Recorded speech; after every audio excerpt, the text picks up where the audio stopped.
विद्यार्थियों,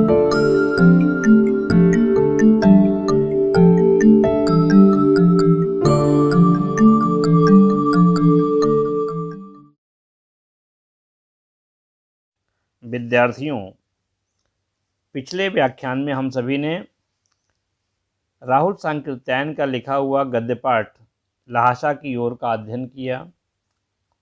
उसके सारांश और लेखक का जीवन परिचय और व्याख्या, कठिन शब्दों का अर्थ, इसका अध्ययन किया। इसके बाद अब हम सभी क्षितिज भाग 1 के रसखान की जो रचना है सवैये, उसका अध्ययन करेंगे। सवैये का अध्ययन करने और उसके सस्वर वाचन करने से पहले आइए हम सभी रसखान के जीवन परिचय के बारे में जानें। रसखान का जन्म सन 1548 में हुआ है, ऐसा माना जाता है।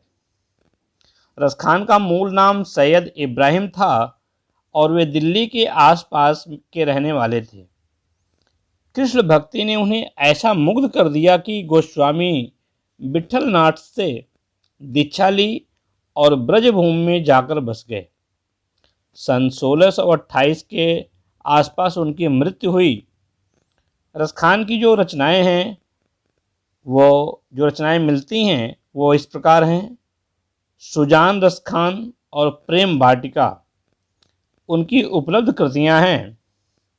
रसखान रचनावली के नाम से उनकी रचनाओं का संग्रह मिलता है।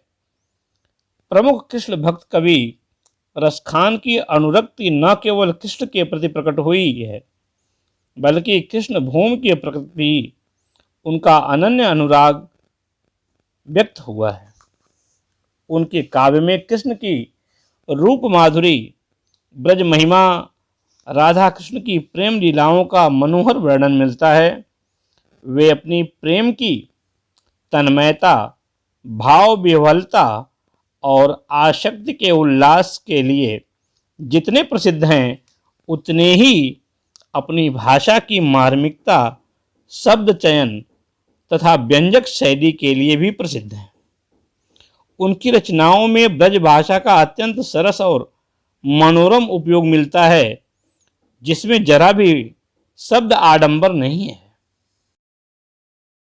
विद्यार्थियों, रसखान की जो रचना सवैये है, उसका पहला सवैया जिसका सस्वर वाचन मेरे द्वारा किया जाता है, आप सब भी उसका अनुकरण करें और स्वयं भी सस्वर वाचन करने का अभ्यास करें।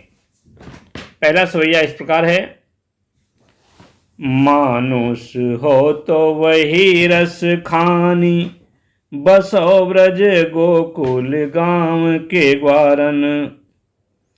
मानुष हो तो वही रस खानी, बसो ब्रज गोकुल गांव के ग्वारन। जो पशु हो तो कहा बस मेरो, चरो नित नंद की धेनु मझारन। पाहन हो तो वही गिरि को, जो कियो हरि छत्र पुरंदर धारन। जो खग हो तो बसेरो, करो मिली कालिंदी कूल कदम्ब की डारन। जो खग हो तो बसेरो, करो मिली कालिंदी कूल कदम्ब की डारन। मानुष हो तो वही रस खानी, बसों ब्रज गोकुल गांव के ग्वारन। विद्यार्थियों, प्रस्तुत सवैये में जो कठिन शब्द आए हुए हैं, जैसे कि एक शब्द है बसों। बसों शब्द का अर्थ है बसूं या वास करूं। कहा बस का अर्थ है बस में न होना। पाहन शब्द का अर्थ है पत्थर, पाषाण। मझारन का अर्थ है बीच में। गिरि शब्द का अर्थ है पहाड़ और पुरंदर शब्द इंद्र के लिए प्रयुक्त हुआ है। पुरंदर का अर्थ इंद्र होता है। कालिंदी का अर्थ है यमुना नदी। विद्यार्थियों, प्रस्तुत सवैया हमारी पाठ्यपुस्तक क्षितिज के अंतर्गत संकलित रसखान के सवैयों से उद्धृत है। इस सवैये में रसखान का कृष्ण के प्रति अनन्य प्रेम और ब्रजभूमि तथा वहाँ की प्रत्येक वस्तु के प्रति अनुराग झलकता है। रसखान कहते हैं कि कृष्ण प्रेम में रिसे हुए कवि की इच्छा है कि मैं पुनः जन्म लेने पर गोकुल के ग्वाल बालों के साथ उनके बीच ही रहूं। मेरा जन्म हो तो ब्रजभूमि में जन्म हो और मैं ग्वाल बालों के साथ खेलूं, उनके बीच में रहूं। कहते हैं कि यदि पशु रूप में मेरा जन्म मिले तो वह रोज नंद की गायों के साथ चरना चाहेंगे कि हे प्रभु, कि यदि मेरा जन्म हो तो नंद की गायों के साथ मैं चरूं ताकि मुझे श्री कृष्ण का सानिध्य प्राप्त हो।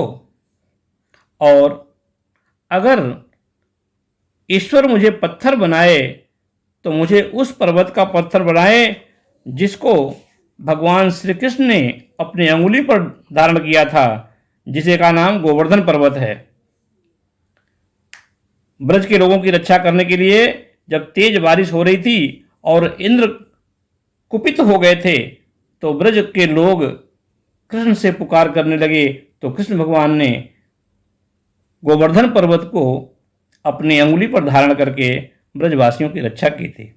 तो कवि कहता है कि जब मैं इस पत्थर बनूं तो उस गोवर्धन पर्वत का पत्थर बनूं ताकि मैं श्री कृष्ण का जो स्पर्श मिलता रहे, जिससे ब्रज की रक्षा हेतु तो इंद्र ने छतरी के समान ही उठा दिया था कृष्ण ने।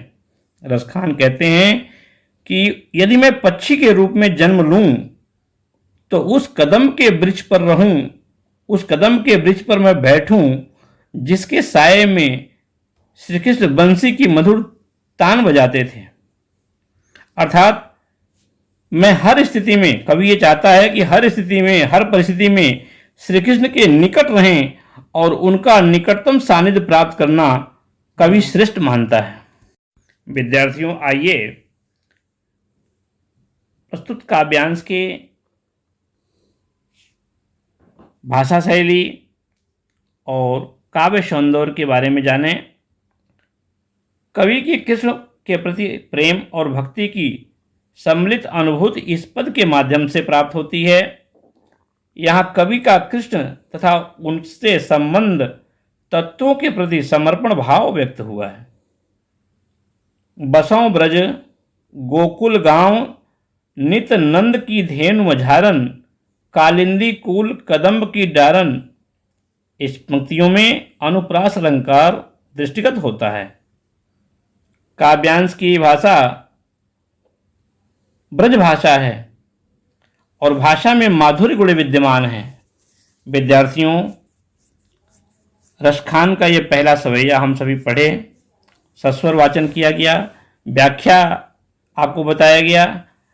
मुझे उम्मीद है कि आप सभी इसको ध्यान से सुने होंगे और उसका अनुसरण करेंगे। धन्यवाद।